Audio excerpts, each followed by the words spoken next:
Hello, welcome to another scene set in Odessa Dark Crusade Season 2. Tonight we set our scene upon the Blooming Rose, one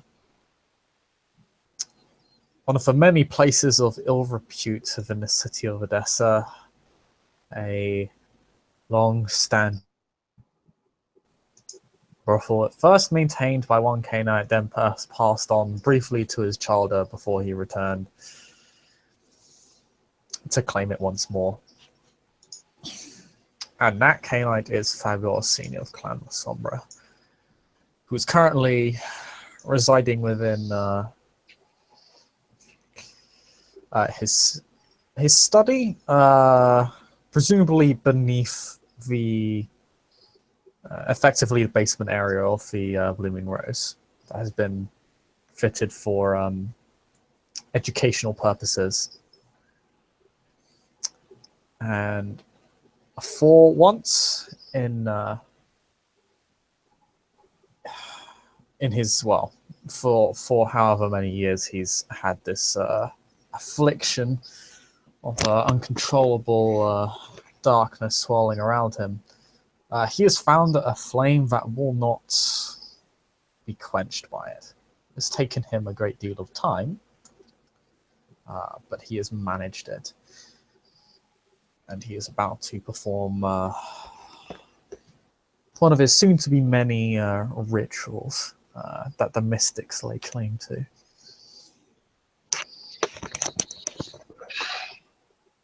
Orsini sets the candle on his desk, like he did time and time before, but not since he got this condition. And he conducts the ritual that he conducted so many times before his condition, in the ritual that got him to keep the position of Master of Harpies for so long, without any Harpies to serve him. And he makes sure he's not disturbed, takes the candle with a hand and crushes it, thus extinguishing the flame. Okay. And now we start rolling. I'm assuming your specialty in a cult is actually abyss mysticism, right? Yeah. Yeah, that's fine. Okay, so Rodstrike. What do I roll for Rodstrike again? It's you roll courage, and for this ritual, it's difficulty 4. Yeah, no.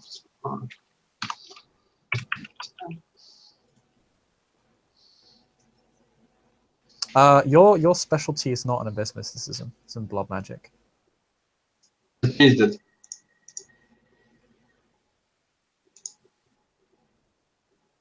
The reason being I asked that is that if you don't have abyss mysticism as your ritual, you add 1 difficulty to the roll. I changed it. I've spoken to you about this. In front of me. I've spoken to you about this. Okay, we'll discuss that for a scene then. For now, just roll at standard difficulty then. Okay, so Rodstrike check. A pass.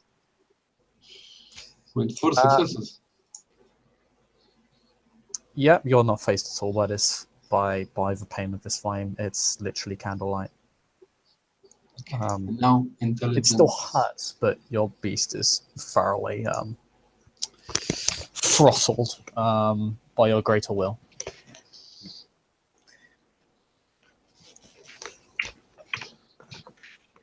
And this is my intelligence control. 5 successes. Yes, from as you cross the flame in your hand,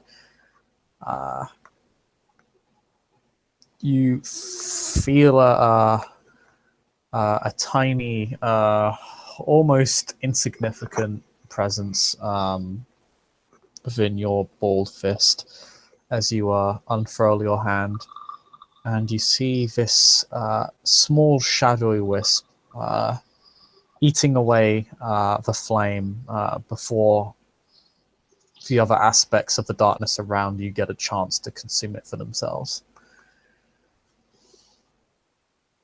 And then this little, again, this little ball of darkness, which is very difficult to make out in the already almost total darkness of your study,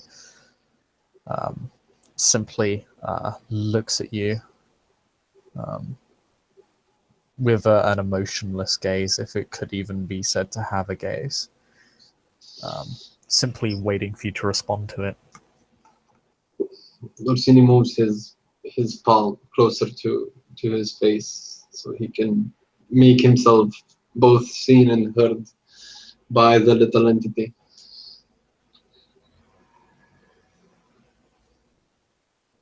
Gerard II of Tours, the Ventru. Find out where he sleeps during the day.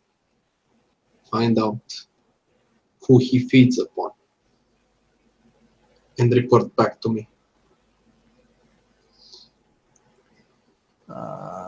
The shadow briefly enters your own to communicate with you. It appears to be looking for some mental image of Gerard, so that it knows what to look for.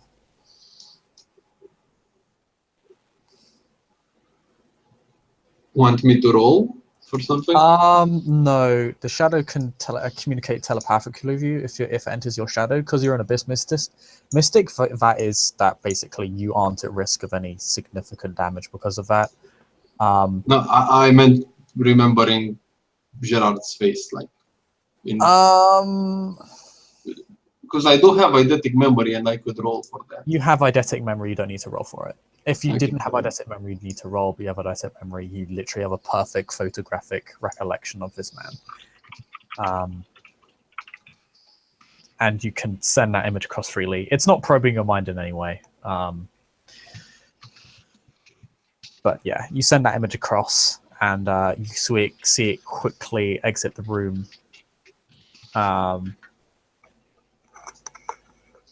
You get some sort of mental affirmation from it when you send a message over, and you see it again, not easily, but due to your night sight, you can separate it from mundane darkness, and you see it exit the room.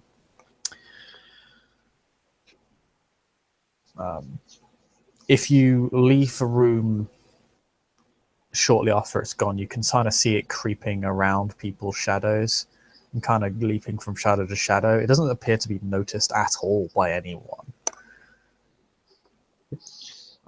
And Orsini, for his part, after he puts away the candle and briefly cleans like spilt wax and stuff like that from around, he grabs himself a pair of reasonably thick leather gloves that he puts on to hide the presumably ugly burn in the palm of his hand, and sets off for the merchant district in search of a brother he hasn't spoken to in a pretty long time. Respectively, Ulric Ashwood, the former Baron.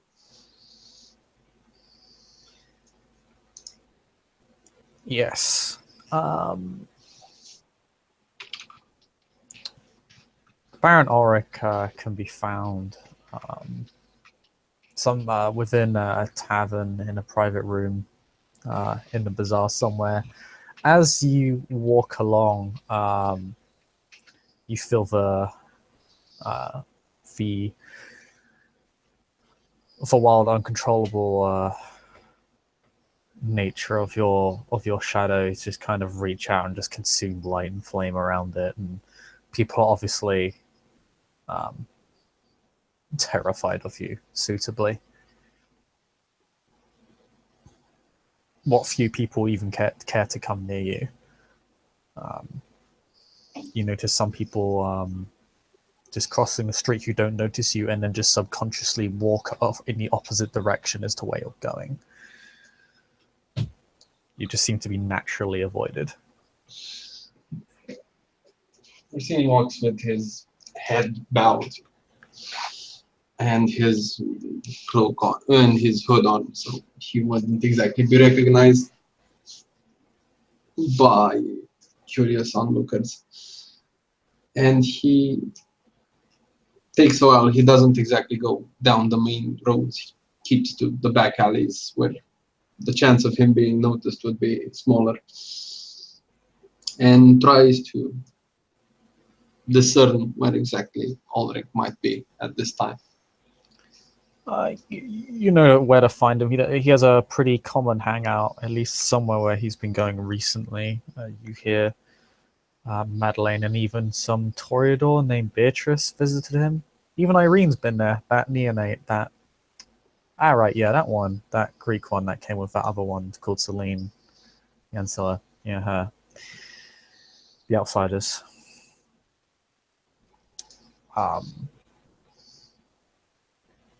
You're able to stick to the back alleys for the most part. The real trouble comes when you begin to enter the bazaar proper, which it's kind of busy everywhere. You're still able to go down it, and you're not recognized as you're under a hood. But everywhere you go, the noise just seems to drop, and you just see eyes on you.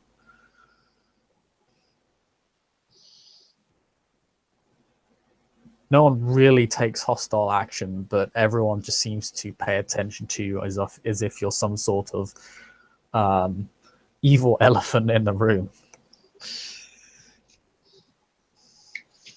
Well, Orsini makes his way to Ulric's hideout, and not particularly giving that much attention to the people who are probably staring at him at this point. Not saying anything, he keeps to himself. He just silently walks at a normal pace, brisk but normal pace, not trying to get any additional attention on him.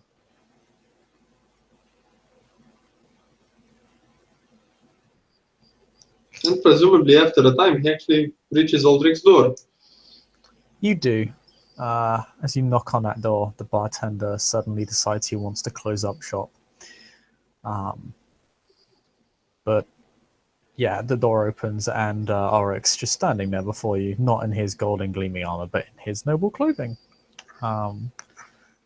Unfortunately, not the purple one that you not the purple robes that you got him 100 years ago. They would have long since. Well, they have met an untimely end, or a very timely one, considering how long they've been around at this point.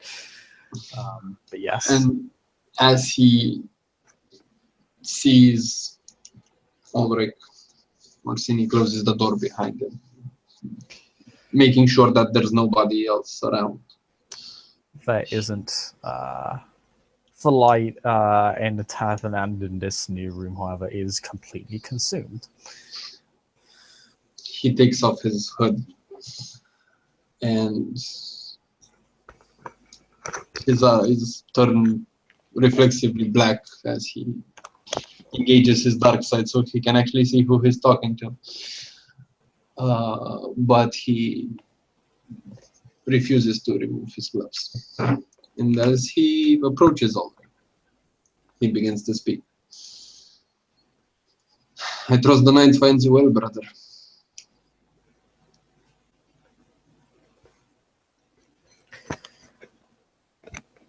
It does, considering our situation. I see very much that the night's found yourself.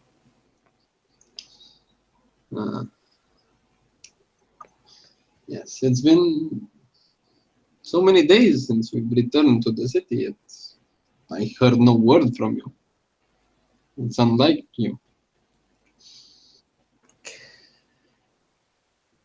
I've been preoccupied with seneschal business and my own to some extent or another.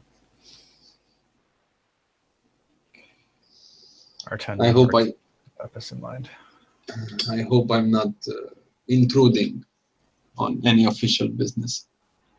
Oh no, I still have time for social occasions every now and then. You just won't be seeing me around as much as you would when I used to run the place. Everybody wanted to see you back then. Hmm. Maybe it does you a bit of good to not be in the spotlight for a while.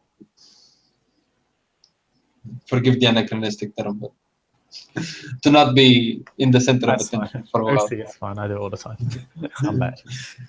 To not be in the center of attention for a while. But you have to admit that, like I told you more than a century ago, actually almost a century ago, it's good to not have a title stuck to your name. Makes it easier to. And then I am named the Hound immediately upon entry. How lovely. He rolls his eyes. You came here wishing to hunt. You were given a title worthy of your quest. You should thank your stars that we already have a sheriff. Although I suspect my title is largely ceremonial. There are most likely some misplaced fears that I intend to retake the city for my own, as former princes always come under such scrutiny. Alas, it's appreciated, but I would be hunting here whether I was named a hound or not. This transcends city politics. Yes, and let's not forget that it was the three of us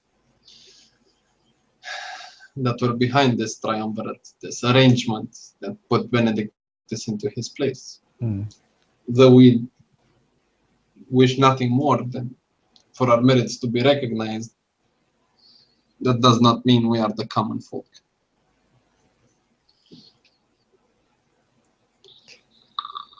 True.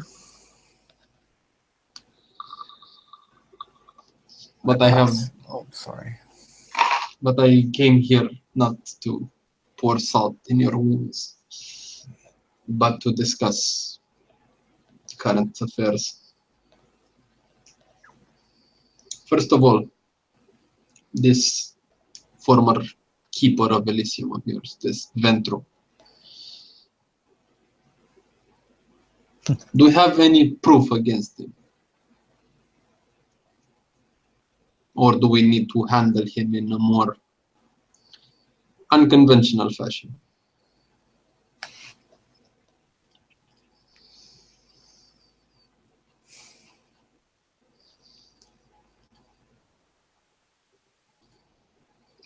So,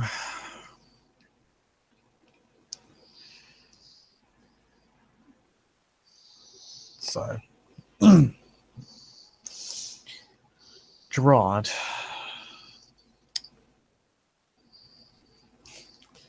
is rather, well, his deeds are somewhat self-evident at this point, considering his reputation, but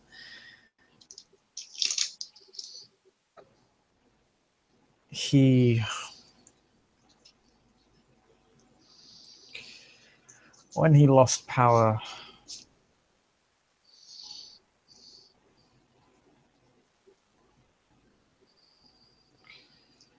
he caused a great deal of trouble in surrounding areas before vanishing from the city. And there has been rumors of his re-arrival and the subsequent acceleration of his disruptions.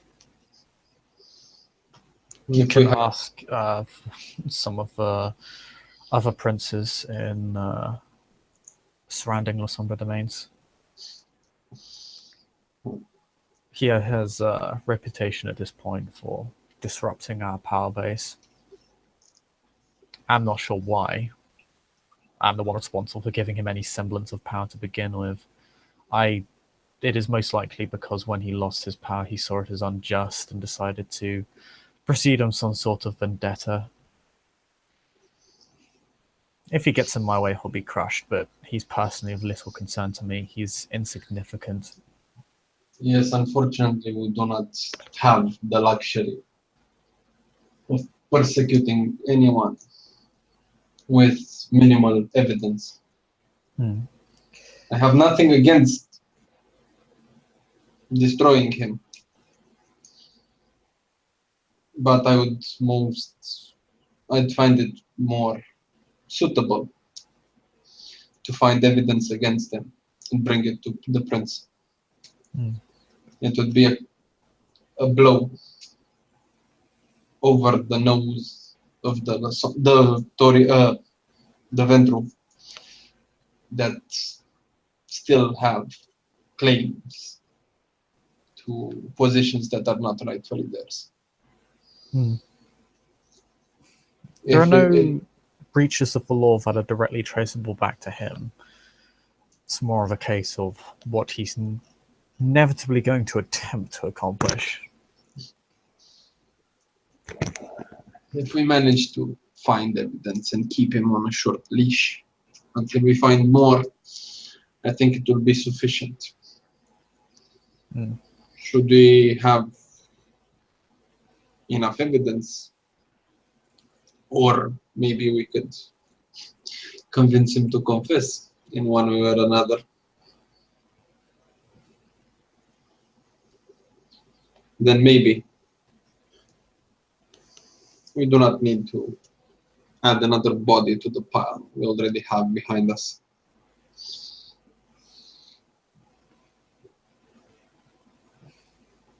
Whatever it would take to remove him as a threat.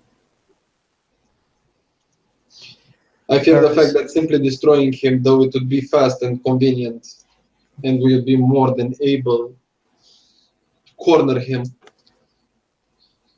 would mean unnecessary conflict with the Ventru and have our other enemies have a leverage point against us. A leverage point that we do not need to give them, given the current situation. And ultimately destroying him without the blessing of the prince ultimately goes against the traditions, which would weaken our own position within the very alliance which we benefit for it so much from. As you say, it'd be best to corner him and keep his political position crippled. Or corner him, torpor him, convince him to confess via our talents. Let him confess in Elysium in front of everyone, and maybe he would get a fate worse than death, at least from their point of view. Let him be brought forward and stripped of his status, be considered a fledgling once again, assigned to one of his clan for supervision. It would affect his whole clan and keep one thread off our tails. We'd also look magnanimous in victory. Of course, we'd have to accomplish defeat first. It wouldn't be that much of a deal to corner him. Convincing him to confess would be a bit more difficult. I'd advise against blood bonding him. Though there are other ways we can convince him. Hmm. I'm sure he has plenty of skeletons in his closet.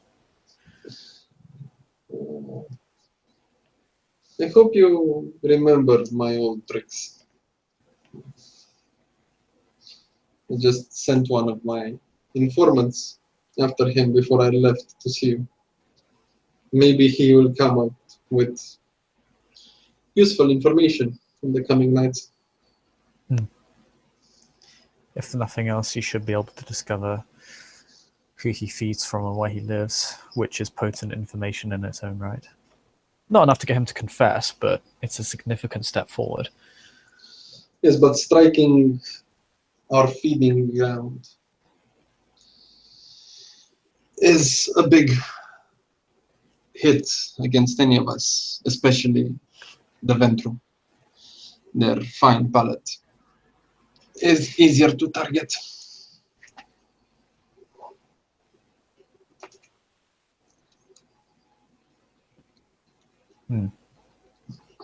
You can feed off of anybody who walks in front of you with no problems and with the same sustenance. It's not the same for the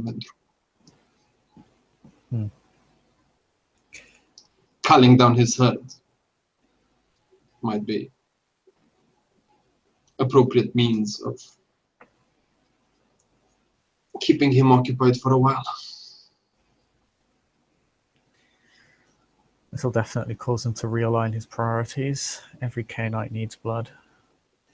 If one can't obtain blood, they are nothing. But moving forward, because this little matter is but speck of dust in an ocean of sand that is close to engulfing us completely. Have you found more information about this Mary since you came back? Problem in locating Black Mary is that her powers of concealment are extremely strong.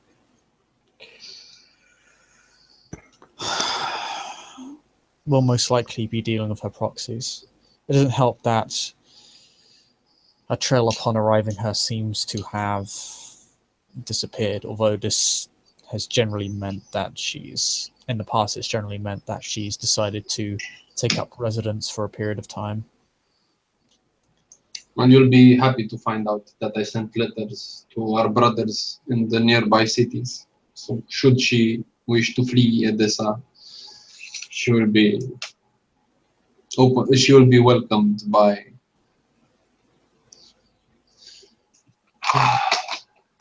hopefully capable defense.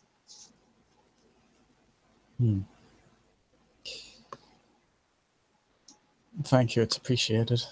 I've no doubt that our brothers and sisters in the nearby cities will be able to handle the situation as she travels there, and I'll definitely be in pursuit. Yes, but it would be a great honor and a great duty for our city to be the ones that apprehend her. I suspect she's most likely building up a base of her own to find whatever it is that she's looking for. Regardless whether we have an ancient infernalist or not so ancient Ventru, I stick to my plans that hitting their assets is the best way of making them come out of their hiding hole. Of course, this Mary is stronger and older. Since she drank the heart's blood of Michael, she could be stronger than any of us, but not stronger than all of us combined. I will investigate this matter and get Madeline's help as well. See whether we could find clues in the city via unconventional means. And I wish to gather together the magically capable of the city. Of course, not the Tremere and not the Setites for obvious reasons, but the Tzimitzi and the Assamites might prove valuable allies. If swords and torches are of little effect against her, maybe the combined works of 3 types of magic, which is more ancient than her, might prove useful. If not in apprehending her, at least in locating her.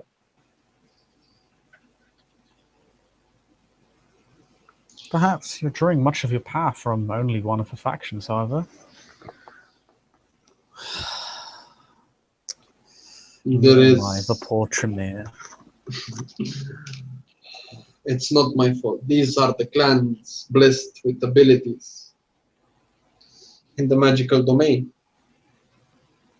We are talking about 3 clans that are larger, older, wiser, and more experienced in dealing with magical matters than the Tremere will ever be. I'm willing to accept their merits, but they are a young clan. And though their abilities might come in useful, their experience using them is at least questionable.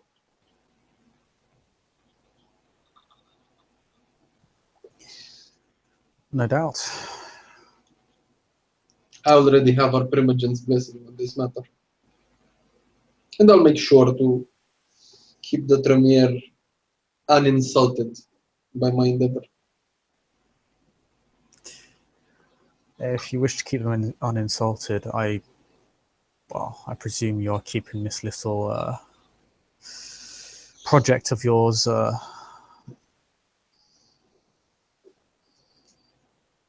secret for the most part. Yes, it will be relatively private, though I would speak to the Primogen of these clans. I've spoken to ours. I shall arrange a meeting. The Primogen of the Assamites and the Tzimitzi as well. Should they have able-bodied Canaanites within their ranks that wish to help, I see no reason why not. And besides, there's another matter for which I wish to summon this covenant, so to speak. For the same reason why I don't like the Ventru gathering political power, I don't want the Tremere to gain a monopoly on blood magic. They are not the only clan who have it, they are not the only able clan. And though they have proven their tricks useful and bought themselves a place among the clans, that doesn't mean that others are gonna quit what they do for hundreds and thousands of years just to leave weight for the Tremere.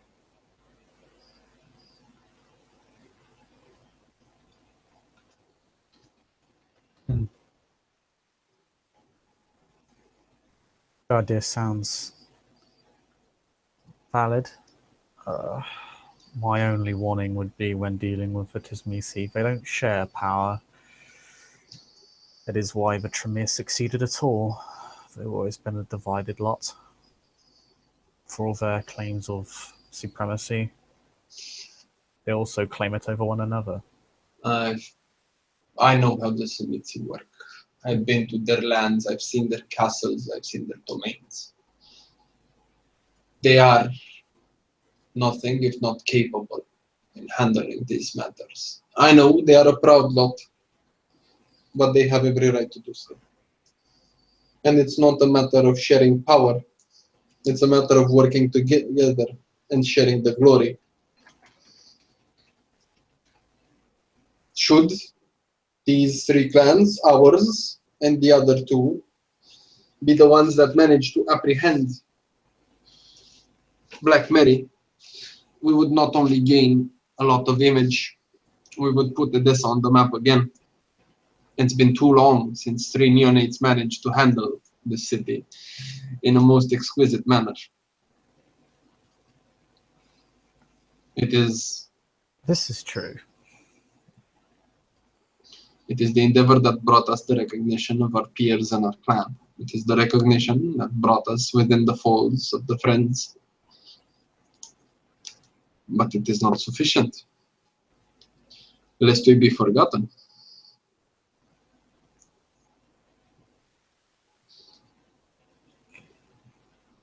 I definitely agree with that. We wouldn't want anyone getting complacent. And as far as my own motives go for aiding you in this endeavor, you know that my loyalty lies elsewhere when it comes to political matters and spiritual ones as well. But I cannot allow an infernalist to dwell within our ranks, especially one who has the audacity of dealing with the abyss. We might be unsavory characters, we the abyss mystics. But if it's one thing we're not, it's infernalists. And I want to make this very clear.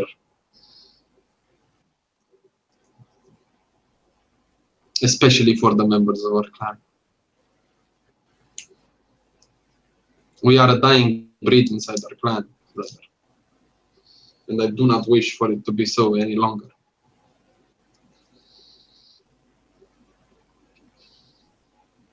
If tracking down Michael's killer means restoring honor to my side, then so be it.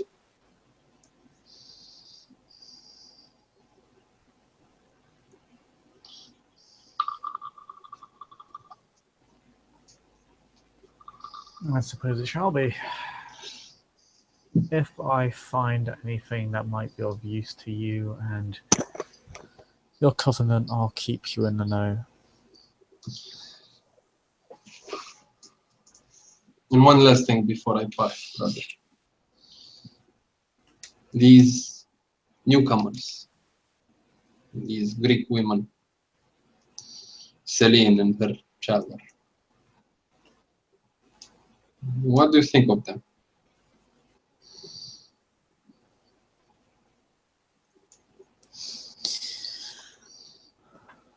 I think Irene came with more than her sire bargained for. Celine comes across as a fairly average luminary, but perhaps she shall surprise me. She seems to get along well with my own sire, so I can't speak too poorly of her. She seems to do well for herself. Fortunately for me, my sire and I walked our separate ways 100 years ago.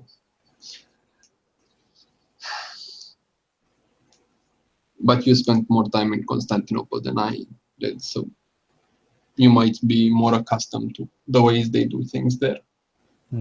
If you ask my opinion, Lady Alexandris is way too harsh with her child for no good reason. And she's idealistic, too idealistic for her age. The fact that she openly told me that she wishes for power is something that she should have outgrown years ago. That's a habit the Seneschal shall quite happily beat out of her. But for as far as her child is concerned, if we manage to convince her to get the courage that her sire bit out of her, because the child can barely speak for herself, I'm sure she has potential. She's Yes. wise. She's truly wise. And she is able. But what happens beyond that, we shall see. We had our fair share of able-bodied politicians. I think we have two examples right here. And as he says that, he flashes you his wide, typical smile. But you never know where her steps might lead her.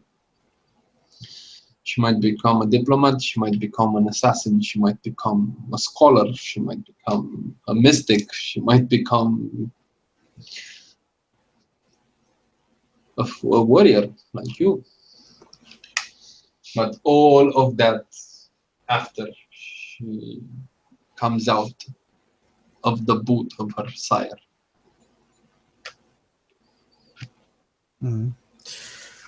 She's clearly being used as a pawn in such an overt fashion that I don't think is particularly wise of her sire or healthy for her. It's interesting. I find Irene to be, as you said, quite wise and talented, but I do wonder just how old she precisely is. She seems somewhat addled by powers and abilities she doesn't understand. That might be connected to her age, or it might be to do with something that is unaccounted for by our clan. I cannot confirm yet whether that is the case, but it's something I'll inquire. Well then, brother, if there isn't anything else, I will take my leave. I wish to handle other matters in this night, and I've already wasted enough time.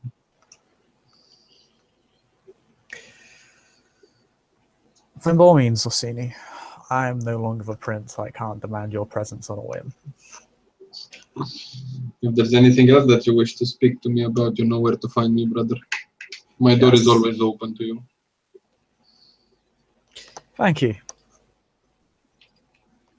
And with that, Orsini takes a small bow,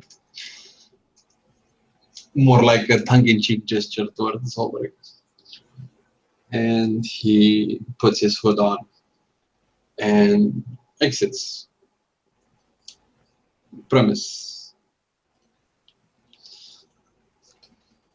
And unless you want to add anything else, I think we could call it a scene. I think we can. Thank you, player, for playing. Thank you, watchers, for watching. We'll see you next time.